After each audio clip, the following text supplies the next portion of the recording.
11.09 Madekivi Samuli, Pensas Johanna, Voutilainen Pauli, Koskiauho Elisabeth. Eli jos kolmio on siellä päässä, niin mä on voittaa. Että tää ei välttämättä näy tää koos. Referoida sillä affiinimuunnoksella, niin sen saa johonkin tiettyihin kiintopisteisiin ja se kiinnitetään ja sit se jää rappuun. 11.11 Autero, Janne, Sipponen, Airi, Holmström, Bengt. Se on helvetin työlästä. Jokainen jyrkäntyy saatiin pohja-aineistoon, kotona tehtiin, mutta itse asiassa pisteistä ja tunnistusta.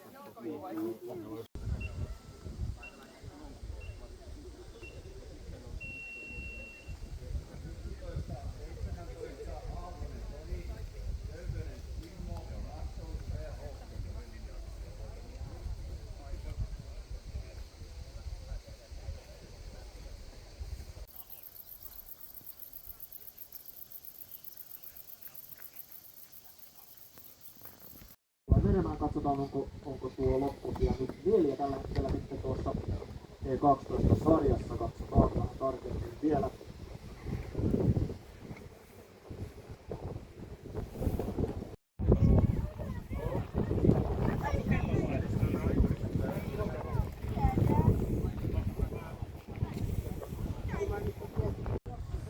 Nelisen minuuttia nopeampaa, eli hän on lähtenyt 4 minuuttia myöhemmin nostamisen sitten Auterolla kiinni ja tulee tässä tekemään kolmanneksi nopeamman ajan. Katsotaan tuo Jussi Elon noteraus, kun saadaan tuolta maalista. Aika tiivis tuo H60 kärki on ollut. Jussi Elo 36.11 ja sija 3, vain minuutti.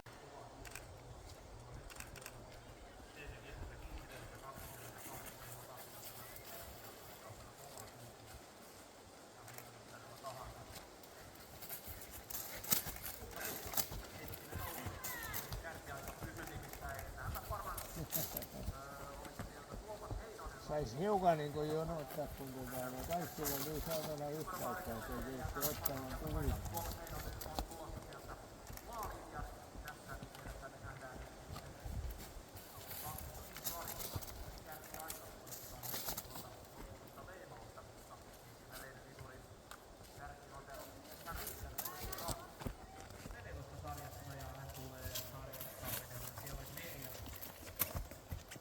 Jotenkin tosta tuossahan niinku näkyy tuossa Jälkipuinnit. Joo. H60 kärkiä ja sitten kaadetaan.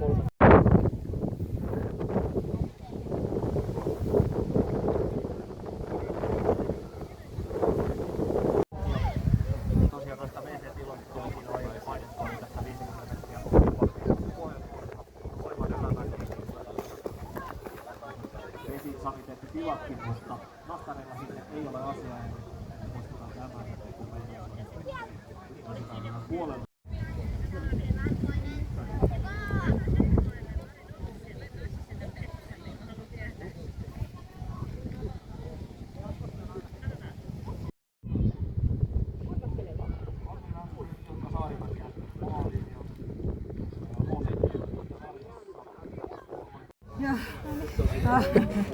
Tämä on fressikuva.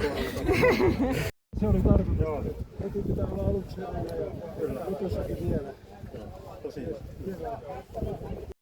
Noin näkyy noin jyrkänteet, niin siitä täytyisi ottaa niin kuin tähän juottiin. Nyt sit ole. Pikku tarkkaa on, ei. Hyvä lenkki oli. Mä laitan kyllä penkastakin oli. Tuossa kun nostin tieltä ylös, niin penkas kokeilemaan juoksemaan.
nopeammin. Otetaan tuo Fredrik Porttinin noteraus siihen 41 pintaan. Niko Kerkola siinä oli heti perässä. Eli Porttin oli sitten Kerkolan pari minuuttia ottanut kiinni. Ja katsotaan tuo noteraus, kun saadaan tuosta vielä tuo loppuaika, mutta kyllä siltä näyttää. Sanna Kaukkunen, ja hän tulee menemään kärkeen. Eli Ingo Dappen kärkiaika tulee nyt väistymään. Heti perässä siellä Samattia tulee tekemään kärkiajan ja samalla hoitamaan naisten kansainen tekemään kovimman noterauksen. Sanna Kaukkunen 36, mutta kyllä tuo Porttinen aikana oli tosiaan lähtenyt 2 minuuttia paukkuun lähteen ja oli aivan siinä kannassa. Eli katsotaan tuo Porttinen noteraus vielä. Tuli menemään Se ihan hyvin, mutta se mä näin sut tässä, mistä mä näin. Et kävikö se rostilla ja mitä ja sitten mä näin, että siinä nousit tonne näin. Mä kokeilen täällä, mä näin täällä, että nämä avoimet on hyvin väliin. lisää palkintoja ja saatu, eli D16-sarja olisi valmiina siellä. Aluemestaruuskulta. Joo, kiva oli. Upea maasto, monipuolinen. Alussa oli tiukkaa rinnettä ja lopussa vähän enemmän luukutusta. Kiva käydä, kun tulee Pohjanmaalta näihin maastoihin aina, kun käytiin tuossa Appivanhemmilla Mynämäellä. Niin tultiin tänne nyt samalla reissulla. Oli upea ja hieno kilpailukeskus ja kaikki. Kiitos. Oli ihan mukava toi maasto, oli haastavaa tuollaista pienipiirteistä rinnettä ja sitten oli nopeampaa avokallia maastoa. Oli silleen haastava rata, että tulee aika tasasta, niin piti olla suunnan kanssa tarkka ja noin suot oli tosi hitaita, niin niitä piti välttää. Ja ihan virheeltäkään säästetty, että mutta ihan ok meni. Joo. Toisiksi kysymys on semmoinen itse asiassa aika vähämästi.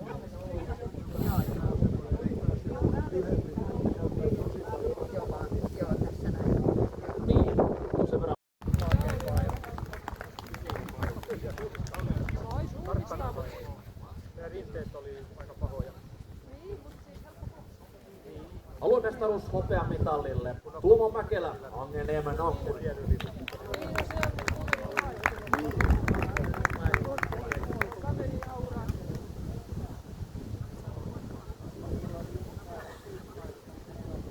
Ja aluemestaruus pronssia.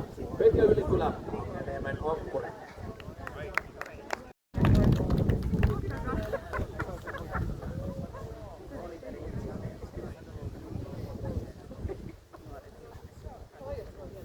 Aluemestaruus hopeaa Ingo Dappen, Paikan Rasti.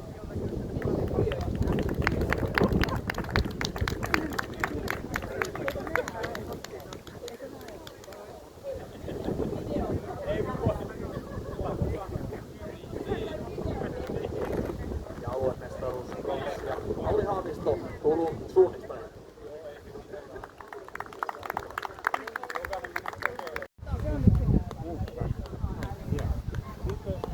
Miten tuossa ilman raamuja ja puhtaita kattoja, vähän teillä niinku, kato, säkin voit Joo. vähän metsää. Uskalla mennä, kun se on ajatana. Jos on uusi poja, niin mä tiedän mitä. Joo.